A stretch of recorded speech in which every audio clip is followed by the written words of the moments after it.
start for me, like really as far back as you want, and kind of walk me up and to where you're at today, and I think that'll be a good starting Okay. point. So I grew up always being I'm one of three sisters. My dad raised us, and I grew up always being the heavier sister. Um, and, when my mom was around, my mom dealt with a lot of eating disorders and, some mental things that she had to deal with. And I think she reflected those on me. And so I grew up with a whole different mindset of like body image and the healthier way of dealing with it. And, there was just no healthy way of teaching me about how to be competent or like what I should and shouldn't be thinking about as far as body image. So I didn't grow up with any kind of until really just in the last couple of years I had just this horrible way of looking at things, a horrible way of looking at diet and using diet as punishment basically. And there wasn't much movement or exercise portion to that. So I guess as an adult, I started doing every single diet you can think of, never really adding exercise into it, just because I was never motivated to do that, never saw any like instant change. So I never stuck with anything that I might have even tried. I did, every crash diet, everything, viral diet, everything. When Burn opened in Woodlake in Chesterfield, I had a coworker and a best friend who got me to join, and I stayed there for a little while. It was a little bit of a drive for me, and I couldn't make it work. So I never really stuck with. I wanted to stick with it, but it just didn't work for my schedule. I didn't. Honestly, had I have been more motivated in myself and confident in myself back then, I probably would have made it work, but I didn't. But then Chester opened, which is literally 2 minutes up the road from me. And I was like, there's no way that I cannot do this. I know I saw the results. I know I can do it. I can make it financially work. If I want it bad enough, I'll make it work. And so my sister and I joined at Chester, and we've been going. I took a little bit of a break for a little bit of time, but we've been going pretty much consistently for the last couple years. And it has changed me in every aspect of everything. Down to, I think I'm a better mom. I'm a better wife. I'm a better friend. I can't, it sounds like I'm just like telling you this because you're Devan Kline, but everybody knows me for being obsessed, basically. In anything I do, if I love it, I go all in. In anything I do, if I love it, I'm like screaming it to the top of the world about anything, not just Burn. Anything. But it's just, I feel like every time, if I find something that makes me this happy and I get so much positivity out of it, I'm like, come on, you got to try this. Please try this. Come with me. This is what I'm doing. This is what I'm doing. And if somebody asks, you've changed, you're happier now. What's going on? What are you doing? I want to tell them because I want everybody else to have that same joy and happiness that I have. So basically that's where we're at today. Yeah, no, I appreciate you telling me that. It sounds like there's a little fear thinking that I might interpret your love of Burn being superficial when really it's been part of your core identity and part of who you've become and part of what's helped you go from someone who, had this ideology of how you're supposed to eat and how you're supposed to look and all that bestowed upon you by not only your mom, who sounds like is no longer with us. Is she with us? She's still with us. She's just not a huge part of our life right now. So. Okay. And you didn't grow up with those habits, right? And so you find Burn, and it's like everything that you were looking for in kind of one spot, and it's become a part of your identity. Just I think like it's a part of my identity, right? I think there's a bond that we get to share because of what it's done for us, right? Like it's not just a fitness program. It's really not. And even just saying like, oh, I've lost weight. I feel better in my clothes. I can move more. I can get out of bed without being in pain. I had really bad back issues also. For the last, so my oldest son is 19.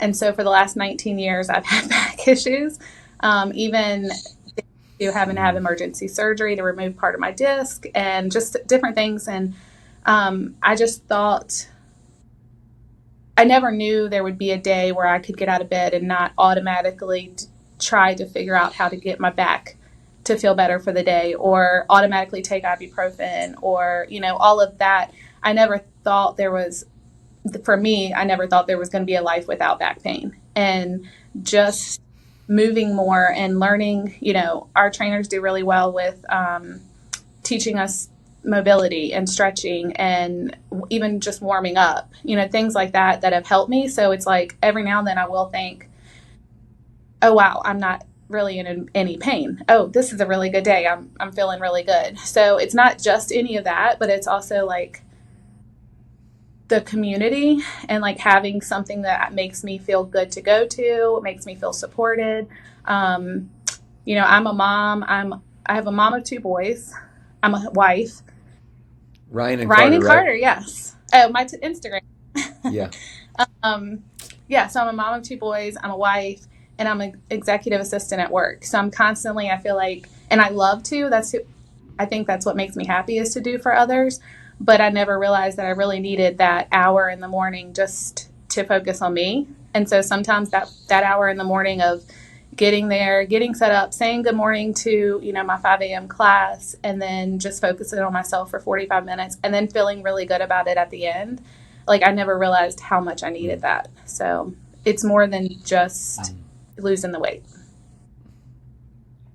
Right. Yeah. I mean, that's the first time I heard you even mention the word lose weight. That was the very, very end, right? It shows how much this has helped you mentally and, emotionally. And it seems like the community in Chester is pretty amazing. I gotta come see So one. amazing.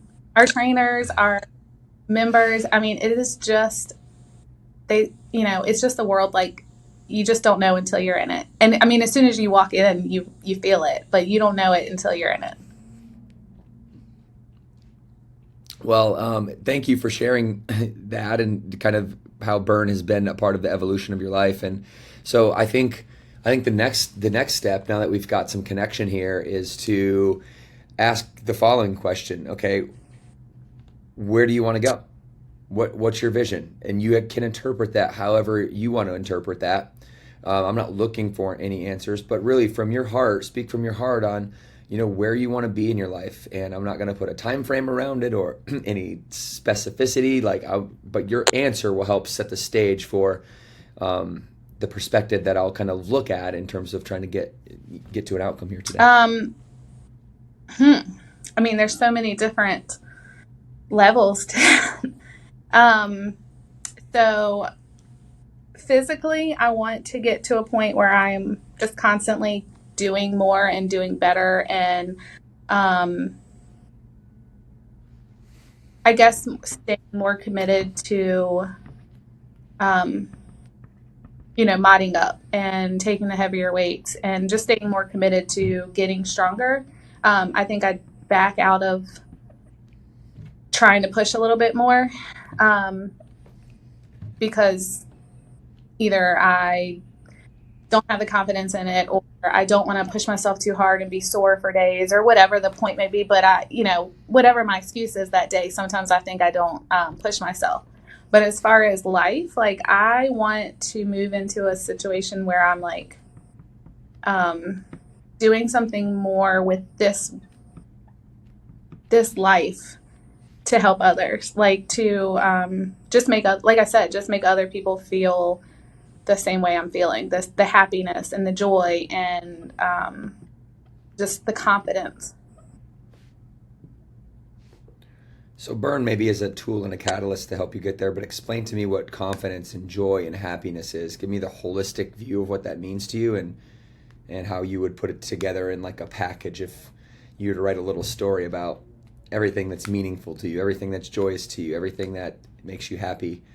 What would that story sound like right now today if you were to write it right now? I think if you are truly feeling your happiness and your joy and it means looking at looking for those joyful moments instead of looking for those more negative moments, or instead of always looking at the problem, look at, you know, the good part of it, or how far you've come, or, you know, even just what you've done today that you couldn't do yesterday, or finding the positive part of whatever you're going through, focusing on that, and then just building better and getting and moving on from there. I think that when you are stuck in it, and I've been there, stuck in like a rut, or stuck in a spot where nothing seems to be going right, you can get in a really bad habit of only looking at the problem and only looking at the things that are happening to you, or you know, nothing ever goes right for me. Why does all this happen to me? It doesn't happen to anybody else. You can get stuck in that easily, and it's not, I mean, it's so common and it's so easy. It's easier to do that than to make yourself get out of that habit and get in that habit of looking at the more positive part of it, and how can I get myself out of this, and what are we going to do next? What's the next step? Um, so I think the happiness part of it is when you start looking for those better positive things that are happening, or the positive things that you're feeling, or even just one thing to be thankful for that day. I think you automatically just start to kind of change your mindset into just a more positive and happy way of thinking. And then Yeah. habit, Well, and it's yeah. Go ahead. easier to do that than to look at the negative. I don't know if Yeah, for sure. I mean, that's an amazing mindset. that's, No, no, it makes perfect sense. That's an amazing mindset, and it's clear to me that you've been really focused on this and understanding the power of gratitude and how that can add joy and happiness to your life.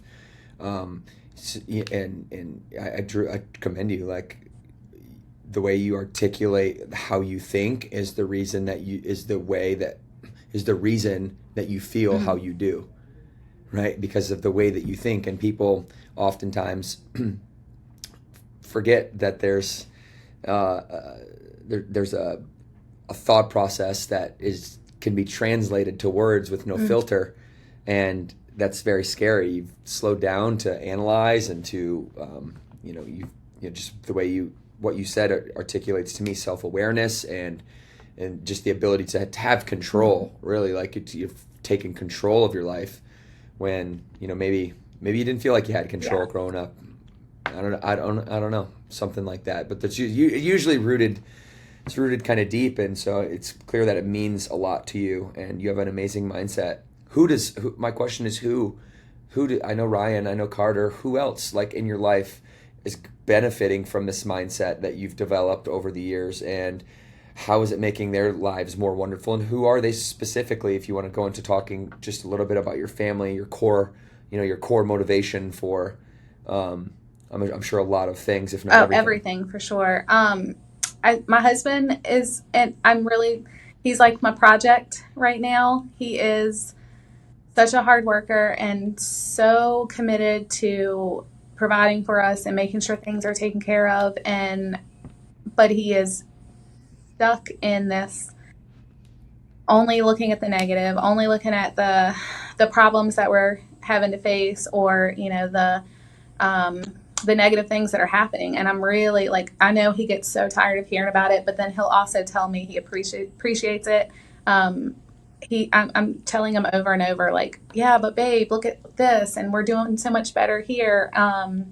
The boys are doing better. The boys are seeing that we have a problem and we work it out. Like, it's everybody has problems. Everybody. There's not one person that doesn't have problems. We just only Mm, feel our own problems, and we only see our mm, own problems stacking up. mm, So I think that he some days would not admit it, but I think that he's benefiting from my positive poly attitude, is what he says. Um, but we're working on that. I'm also working on trying to have grace with that with him and give him his moment before I, like, throw it at him. But I think that our mm. relationship and our marriage is even benefiting from both of us learning to be more positive and just kind of change our mindset about how we're living. Um, Mm.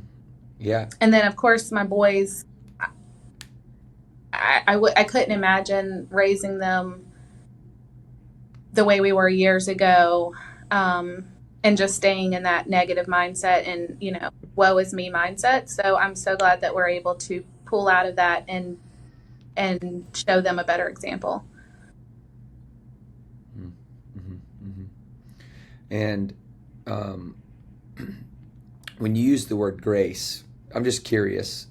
It always fascinates me to see how the core values of Burn, right, that become for people like you who have and people like me who have found their identity to be tied up in those core values, right? You're congruent with it. It speaks to your. People say it speaks to my heart, right? Or they'll say, I don't know why I'm staying here for so long, but I'm staying here for so long, right? And I've never joined another gym or never been to another gym, or I hated exercise. Well, that's because none of that's important, right? Well, what's really important is connecting each other, connecting people who have a desire to live a great life and to leave this world in a better place than when we found it, bringing us together and helping us through self-discovery, right? And it's been amazing to see how, like in your case, that self-discovery leads to self-discovery in the home and trickles to family members, husbands, partners, kids. It's unfolded beyond my wildest dreams how much impact that I've seen in our communities. And we serve most of the major communities in the country now. I mean, we're not quite there, but so I'm seeing this at scale. Seeing this at scale, I see this interaction a lot. I observe the interaction of a woman who comes back to the household who has been touched in this way in a deep sense, like with her core identity, not just like surface level gym stuff. Like, there's something different here. I don't know why I keep coming back. It's so hard, but I do. Well, there's an attraction to it, right? And so then inevitably that attraction carries back into the household, and sometimes you get a little conflict, and it can range right from just disagreements in language patterns to just like full on divorces, and like I've seen it all. Like, it's crazy, but that's what happens when we self-discover. And so my question is for you, and I think you can really, because you're going through this right now. I think, and the reason I feel comfortable about bringing it as an example is because you have a great marriage, you have great children, but you're still working on this like old mindset shift, like trying to get the family to install a new mindset overall, right? And it seems to me that you're taking responsibility for that for your family. Yeah. So talk to us about the grace and what that means, and how to continue to and be encouraging, right? Encouraging to the family. Like, you're coming in hot with this new mindset. And I definitely come in hot. Right. I think having grace is realizing that, and so on the side, we're also doing a couples group right now where we're learning a lot about this, and a lot of the values are actually aligning with the same values I'm learning and kind of realizing through Burn. But you're allowed to have growth, and you're allowed to realize that there's things about you that you want to change, and you're allowed to work on that. And sometimes if you kind of, if your self growth, I guess, is not at the same speed or at the same time as your spouse or your partner, then your partner can sometimes take that as, or reflect on you their own negativity about it. And so, like, if my husband hasn't decided he wants to grow at the same speed as I've decided I want to grow, then that can cause conflict with us. And so I think for me in the beginning, I was like, shoving down his throat diet and exercise and positivity and all of that at one time and all day and every day. And he's just not there yet. He's not willing to hear it. He's not willing to, he wasn't willing to hear it. He wasn't willing to work on himself. He didn't think he needed to change a lot of things that I thought would be better for us to change. So I had to kind of switch my way of thinking, and we call it staying in our own hula hoop, where I just have to really worry about myself, and he has to worry about himself. And and just believe and have faith that if I'm doing better and changing and doing the best that I can, then give him the benefit and the grace that he is also doing the best he can as well. And vice versa. He's now able to give me more grace, knowing that I'm doing what I need to do.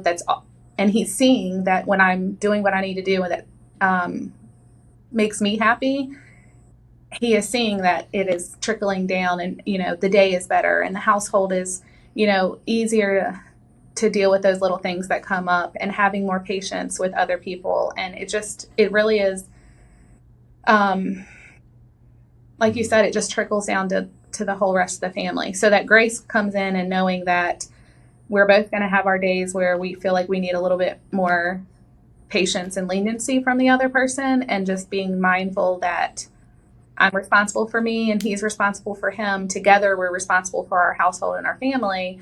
But just giving each other that benefit that we're both doing our best. I learned from Tony Robbins early on when I was trying to figure my way out in the world that when we trade expectations of other people for appreciation of them, life gets a whole lot better. And that's what you're saying, is that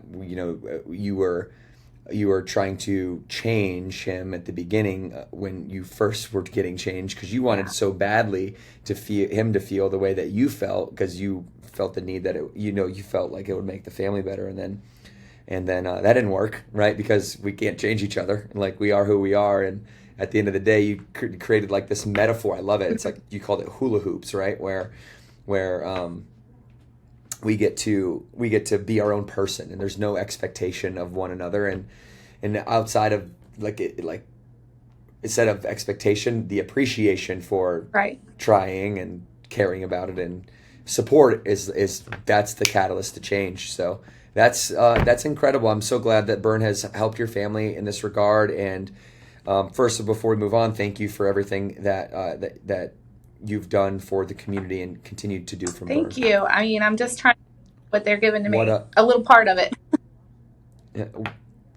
Well, you're doing amazing, and that's what the brand is about: leaders creating leaders, creating leaders, creating leaders. And so, I don't know everything, right? But I've been through a lot, and there's a lot of layers of leaders that are underneath what I call my moral responsibility, is to show up for them in a big way. And so you're one of them, and you're leading your community and your family, and we all have different scopes of leadership, but at the end of the day, leadership is the most scarce resource. And so these amazing mindset philosophies and beliefs and metaphors that you've talked about, tell me that you've really been working on yourself, and that you want to continue to work on yourself. So what, how can I help? What is on your mind? What are some things that you're struggling with, that now that we've had some connection here and I kind of really understand who you are, what are some things that you're struggling with that we can tackle? As far as, so I guess, because I'm getting older, and I do turn 40 this year, which is the first time probably that I've ever even cared about my age or the number or anything like that. 40 just seems like such a big change. I don't want to say I'm 40. I would rather say I'm 30 something. I'd say I'm 39 forever. I don't want to say I'm 40, but I will be there. So I guess I'm trying to now, it's more about, I want to stay mobile, for a long time. I want to stay moving for a long time. I want to stay healthy for a long time. Is it? I'm sure it's not, but how hard do you go if you're just now starting to really go hard on lifting, go hard on, trying to tone up, go hard on, all of that? It can't be too late to just go all out. Is there any chronic soreness? Do you have any ailments that are like, hey, this thing has bothered me for over 6 months? Yeah, I do still have the back issues, but it's like I baby them while they're here, while I have it, and then once I get better, then I'm usually good for a while before it comes back. So that is just this, that's just something that just keeps coming back. So. Yeah. So I mean, the first part of this is checking the fundamentals. Right, just going like a great athlete, a great basketball player. They run, they cut, they shoot, they pass, they rebound. Right. So we sleep, We eat, we train, we recover, we release, and all of these things, especially as we get older, right, are going to start to matter. And so my question would be, and like the fundamentals, if you're you're training, tell me how many times you're training per week. Tell me what you're currently doing for recovery, and then this is one of those times where we can be very vulnerable, and you can tell me all the things in your nutrition that you know when you put in your mouth you shouldn't put in your mouth, or when you do this thing or do that thing you know you shouldn't do it, right? Because then we can talk about an elimination process or a control process to make sure that your body, the outcome is to make sure that your body is alkaline, that it's hydrated, that it's strengthened, and that it's lengthened. And if we can do those 4 things, and there was no like surgeries that might require like a knee replacement or something like that, then you've got a long fitness career ahead of you where you can go pretty hard. Okay. I mean, I know you might have feelings around anger or frustration or scarcity of life or whatever it might be, but 40 goes to 50 and to 60 and to 70, and there's 80-year-olds, and there's 4 decades left. You haven't even been alive that long, barely. 40, but so. facing down 40, it's hard to remember that. No, I get it, but it's awareness, right? It's like an awareness call, so it's a sign to you. It should be, at least, that hey, I'm 40, and there's things that I have gaps here, right? And the growth is in the gaps. So if we can identify the gaps, and we can have an open mind around how we plug those gaps, and we don't project complexity onto it, or we don't project impossibility onto it, and we give ourselves possibility, and we're open-minded, then the probability of doing it is much greater, of doing what we need to do. And it can all be simple. It doesn't have to be the LeBron James type longevity program. Do you know what I mean? So I go pretty consistently 6 days a week. And my sleep, I know I need to get better at. I need to sleep better at. I need to put my phone away at night and go to bed earlier, because the 5 a.m. class is where I need to be. And sometimes when you get to bed a little bit later, 5 a.m. 4:10 comes pretty early the next morning. So I do need to just be more mindful of that. But I go 6 days a week. Diet wise, I'm back on what I call back on being good. I maintained my weight for a long time, for probably since last summer. I've maintained my weight. I mean, I gained I'm always up or down about 5 pounds, but I pretty much maintained that for a while. So because I'm up about 5 pounds, I have been cutting calories for the last month, probably. What does that mean when you cut calories? So, or the calorie deficit. So the way my calculating came out to 2,100 calories to maintain. And I tried now to do about between 16 and 17. Is that bad? Is that too little? It's not good nor bad. It's not good nor bad. It all depends on, I mean, you could get 1,700 calories of, peanut butter, and that's not good for you, right? But if you got 1,700 calories and you got enough protein, and what's your protein count on 1,700 I'm trying calories? to do around, honestly, I'm really good at getting my protein in, I think. So I get around 125 to 130 grams a day. Okay. Yeah. You're training at Burn. Yep. Right? And we have hard workouts. And if you were to take, you were to not train, let's just pretend you weren't training, 1,700 would be a calorie goal, given that your macronutrients were sufficient to sustain, cognitive ability and muscular function. That would be the very bottom of where you might want to be to lose body fat, to lose weight, right? Without working out at all. You're training super hard, right? To me, 16 to 1,700 is dramatically too few calories, and and if we're doing this through the lens of longevity Yeah. and not weight, right? Because Yeah. that's what we said we wanted. This isn't a weight conversation. I'm not. You don't seem to me to be so concerned with going up and down 5 pounds as long as you are maintaining your strength and your progress. Would you like to lose some body fat and make it Yeah. click for a while? Sure. Yeah, we might hit a streak here and there, but it's really not about that. It's really Mhm. about the longevity. Am I hearing you Yeah. right on your About goals? the longevity, I think right now I was trying to cut those 5 or 6 pounds, but ultimately it is about being able to even maintaining. So let me ask you this, Christina. You mentioned that you went up and down Mhm. 5 or 6 pounds, and now you're trying to cut. Now you're trying to cut. Tell me how that strategy is working for you. I mean, if I'm on, I'm on. Like if I'm doing it and I'm all in, it works pretty well. But If I walk in a circle, I'm also traveling, but I'm right, still that's a walking in a good one. circle, I'm gonna write use it again. right? But you're right. I do need to probably be happy with where I'm at weight wise. I would like to cut some body fat, but ultimately my goal is just to kind of be able to be healthy for the long run.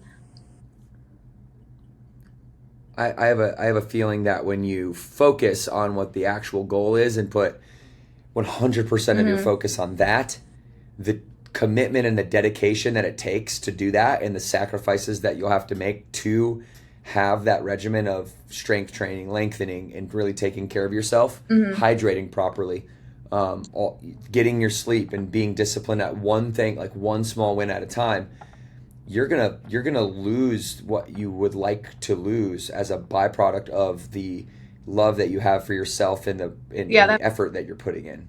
And that's seems to be usually the case, that when we take our attention off of the weight for a minute and we put it into something we can gain and something that's positive for us, and it's not positioned in this negative light of something we have to cut or lose or deficit, like all these words, they might not be toxic to the naked ear, but that little subconscious toxicity just trickles in with that language that's in that negative light over time. Very similar to when there's studies around the language patterns of people,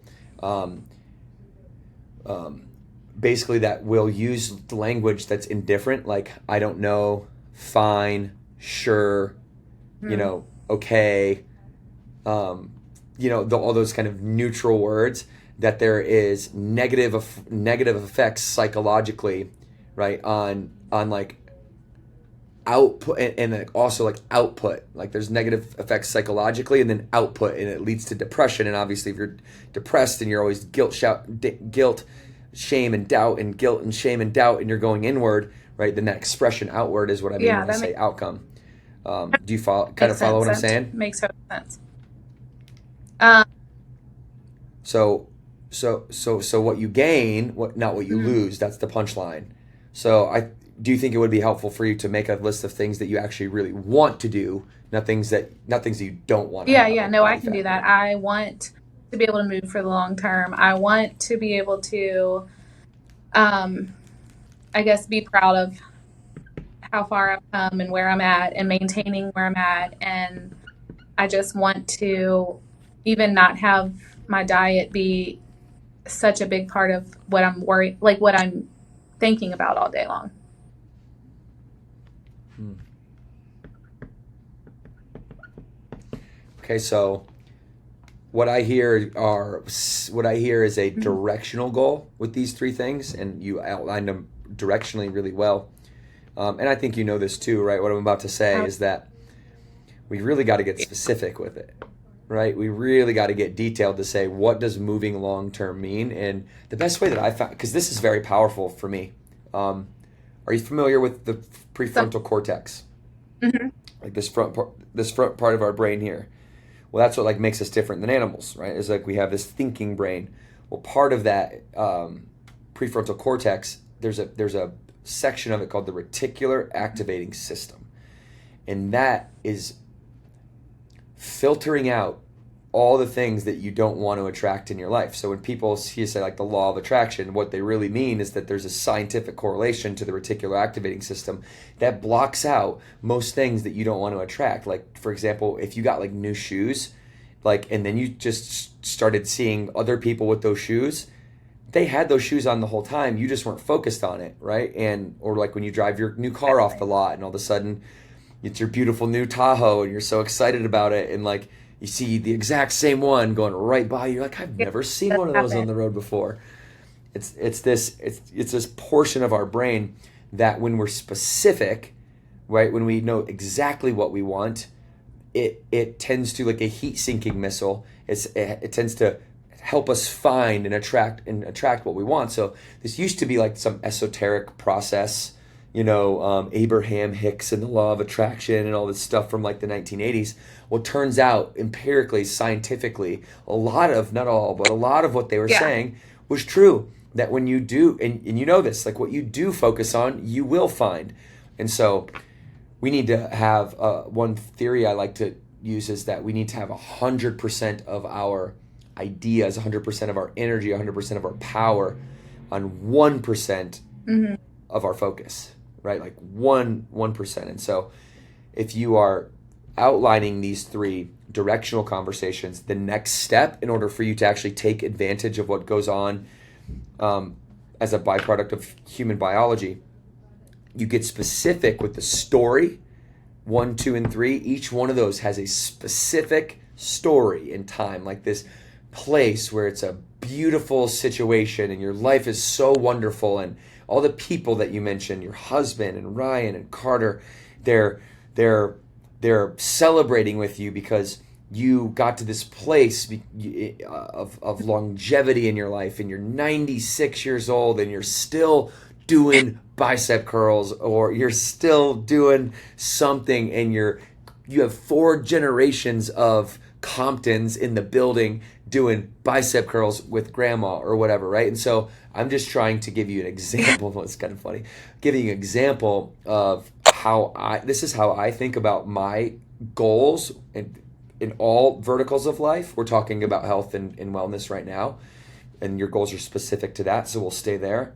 But this is how I think across all verticals, and I wanted to offer up that thought process to you, and make the suggestion that it might make sense to really story these things out and even write a couple pages on it. I'm a big believer in, well, like I've said before, looking at the better part of things, and so looking at, like you said, blocking out what I don't want is going to help me a lot, I think, and writing about what I do want, jotting it down, making it real is going to probably help a lot. And I don't know why I didn't think. Have you known that? Have you kind of always known that? Not connection? always, but like I said, in the last couple years of being more mindful of where I put my mind and heart, I've definitely learned it. I've definitely seen. Let me be more specific. Have you understood before, or in your research or in your personal development, have you come across that sector of the brain that is linked to how powerful stories in our life I don't know if I've specifically learned that there is, an actual part in your brain that scientifically proven it does that. But I mean, even the what is it? The Positivity Bus. What is that? The book? Yes, the Energy Bus. So I read that. I preached it. I tell everybody about it, and I put it into work. Right.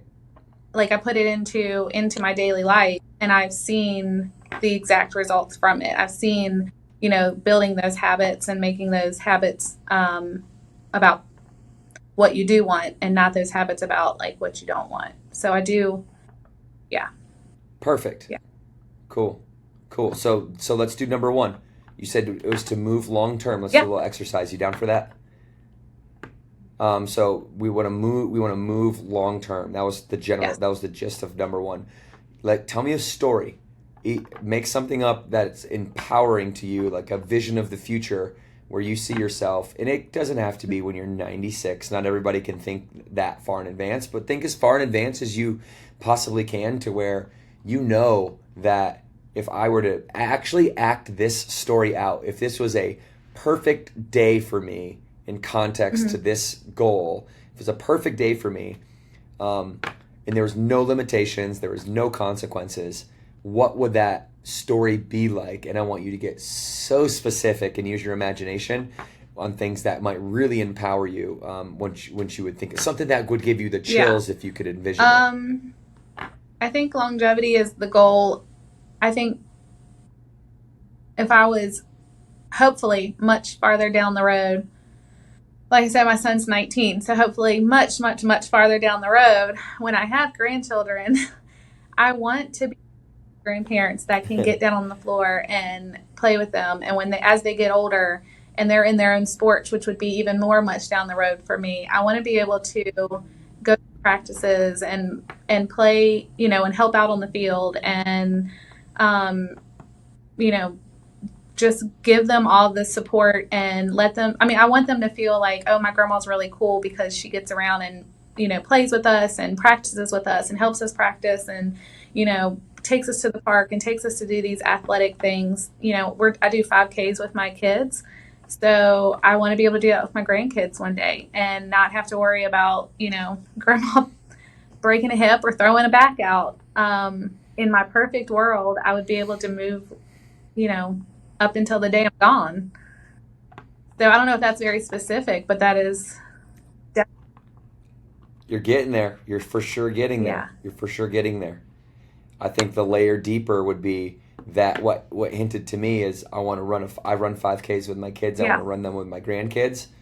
I would, if this were my thought process, and I was, because you're just thinking out loud right now, right? That's part of what we're doing is. Because you can sit here and say, oh, get specific. But if we don't actually take the action in the moment when it's hot, like, are we really going to go like tomorrow and sit for a half an hour and like be specific? Right. Maybe. But, this is much better to like do it in the moment, right? So then zero in and now tell me just one day. It's just the story of one day in the future. Be as specific as you possibly can on what this day might look like.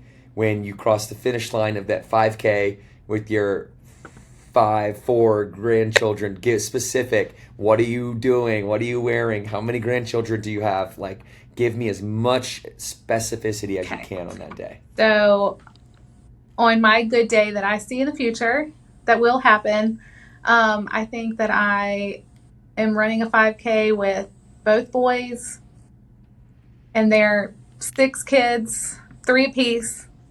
And we are doing a Rugged Maniac, and we're not passing any of the obstacles. We're doing one of them, or at least attempting every single one of them.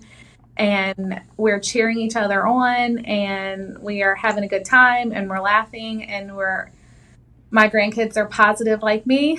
So nobody's having a bad time. Nobody's, getting down about not being able to finish something.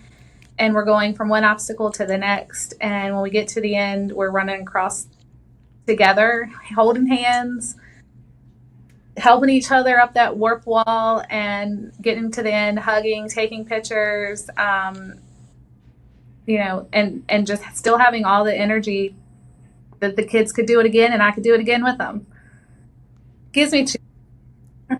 That's perfect. And how would that make you feel? How does that make you feel when you do that? Yeah, that makes me feel the most joy. I think that would be the absolute most joy of finishing something like that, and just feeling just great, and also just watching generations after me feel that good, and like building that for them to carry on also.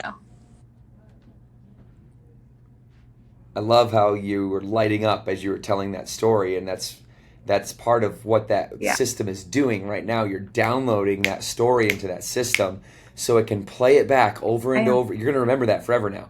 Play it back over and over and over and over and over, and that's your main source of motivation. I call it the pull. That's your pull. That's your vision. Like that's everything. When you need to wake up on the hard days, that's got to be the thing you pull from, right? And then I'm going to ask you another question, because I think it's most powerful that you also have a push, so that there's a pull and a push motivation, and the push is framed in the negative. And I know you're a positive person. I'm a positive person too, but we're also positive realists, right? And we know that the world is mostly tragic. And so what we need to then do in order, if we're going to position ourselves in the best probability to reach our goal, we need to not only have a specific story on exactly what that day is going to look like, which was beautifully articulated by you, and specifically how you feel the most joy ever. You need to know also, what if you can't? Yeah, if I How does that make you feel if you can't? What would you be doing? Now be so specific. If everybody else is out there doing the rugged maniac, and what would grandma be doing that would make you feel the worst? Like yeah, the if I was worst sitting at grandmother ever. home, waiting to hear about it instead of being involved in it, or if I was even, if I had the health issues that my family has always passed from one to another, mostly out of diet and not moving, if I was at home and couldn't participate because I had high blood pressure and um, you know, health problems and too overweight and not mobile and not moving, and I hadn't moved in so long that I just can't get up and do it. Or unfortunately, if I wasn't even around because I wasn't able to get control of it all early enough. So not being able to be with them would hurt. Yeah. And now you have us, now you're set up, and so I'm assuming that those two things are authentic to you, they're true, they're who you are at your core. That has been for me the best way that I've thought about the visions in my life, and how to really take control, especially when we have a need for control, like to take control and make sure that the probability of reaching the goals that I set out are at the highest rate. So the specificity of, oh shit, what happened? Sorry, my thing chimed in. The specificity of what you just did there is so powerful, and we're Right. not going to go through the other two, but you have many Yes. other goals in your life, right?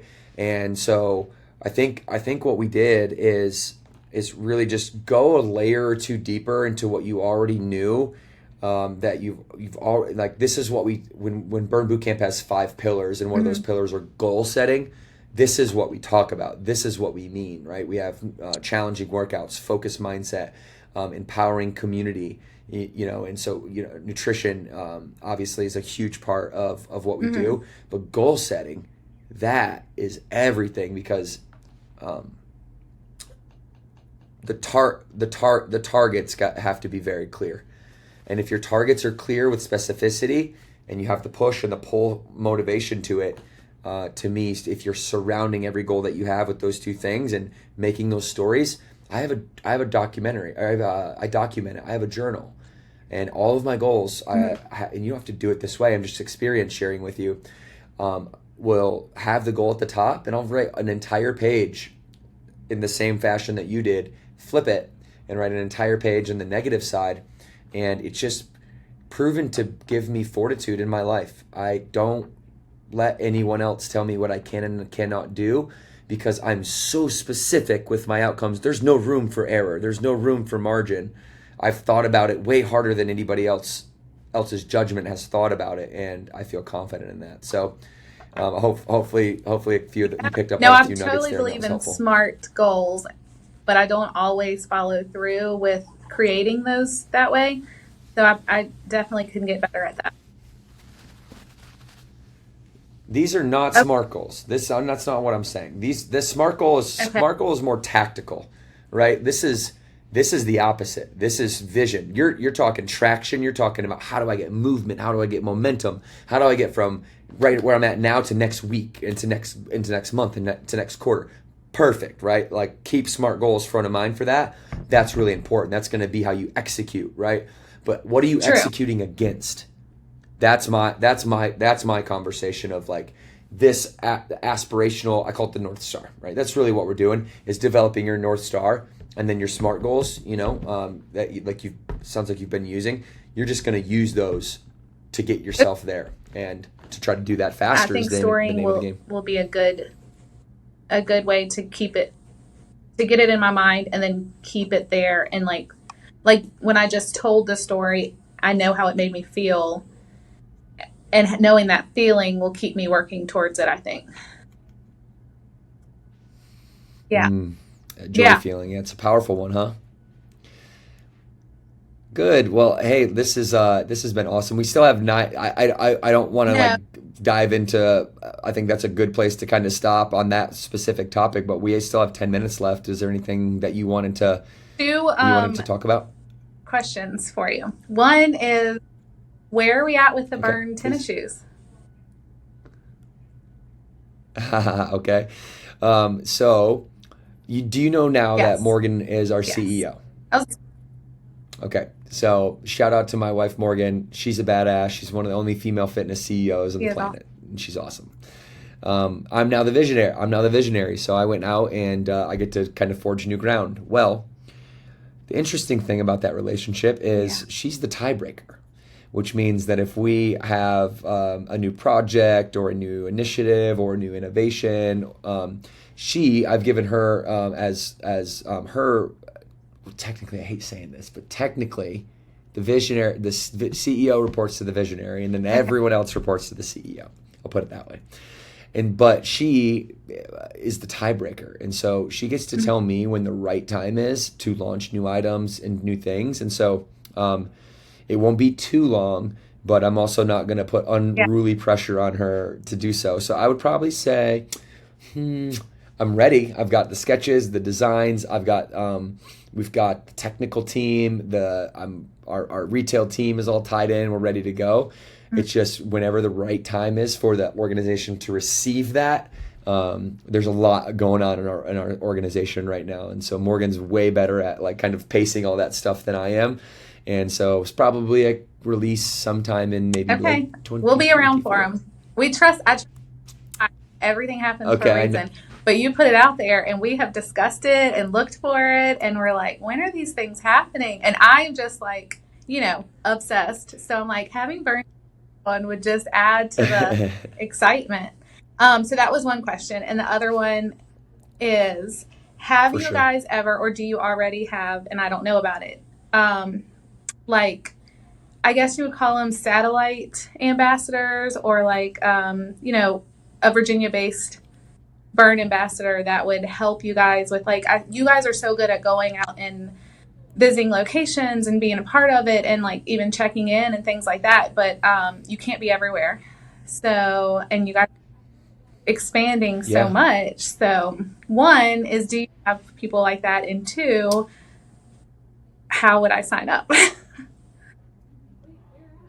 Yeah, well, there's twofold. There's this program that we have called the Blue Carpet Certified Locations, and we just launched it last year. We now have a handful of locations across the country that are certified by just like our HQ gyms are for to do all of our training. We have an education model that has 6 different offerings in it, and so that anybody who is working Mhm. at those gyms, those people have an opportunity to train the other people that come through that specific gym for training. So that's the answer to like how do we Yeah. scale this beautiful emotional connection that we have, and how do we get people trained up on that? Well, it's introducing them to people like you. Only this specific strategy is for those who Okay. are team members at the gym, and obviously the members of the gym will be a part of that too.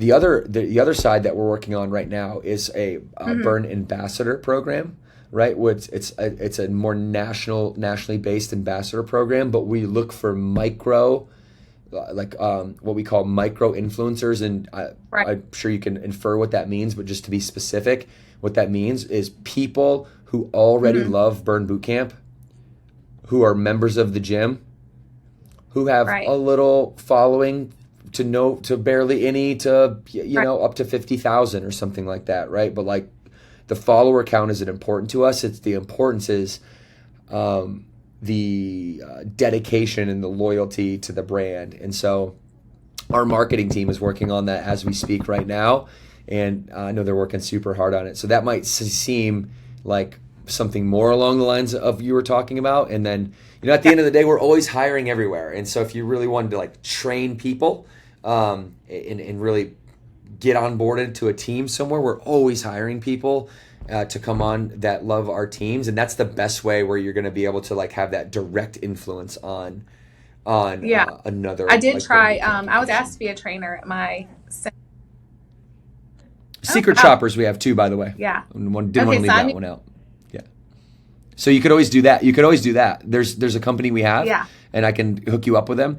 And they basically like part of their MO is to find, I think this is specifically what you're talking about, is like they hire people who want to freelance and go out into communities and just follow the process and go do Secret Shoppers, do reports back to different corporations and things like that. So we actually outsource that piece if you're interested. Well, that's pretty much all I had. And I appreciate your time so much. I have been so looking forward to it. I was so excited when you posted the contest because I was like, this is awesome. This is what I want.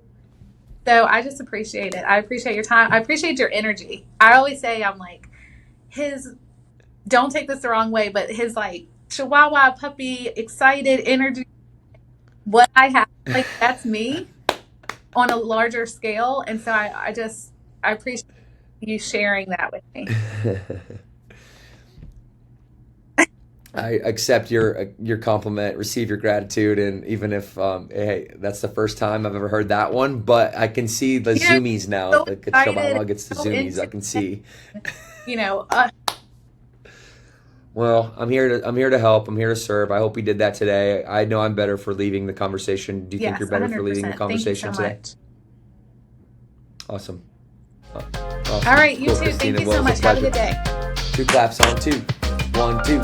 Thank you. All right. Got it. See ya.